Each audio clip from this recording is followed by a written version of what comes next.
Panahon na para imbestigahan ang Ako Bicol. Panahon ng busisiin ang Ako Bicol Party List sa tagal ng kanilang pamamayagpag, malinaw na hindi sila boses ng marginalized, kundi negosyo at dinastiya ng pamilya ko ang inaatupag.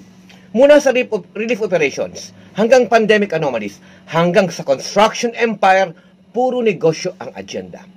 Kung tunay na para sa mahihirap, bakit laging konektado sa mga maanumalyang kontrata ang kanilang pangalan? Ang Ako Bicol ay simbolo ng pagkabulok ng party list system. Kung kaya't ang tanong, may tapang ba ang Kongreso? May tapang ba ang ibang ahensya ng gobyerno para silipin ang sarili nilang kasamahan? O manatili silang bulag sa mukha ng katiwalian?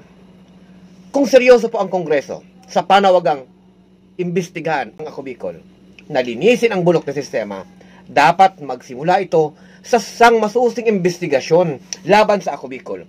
Huwag hayaang patuloy na gamitin ang kahirapan ng mga Bicolano bilang maskara ng iilang pamilya.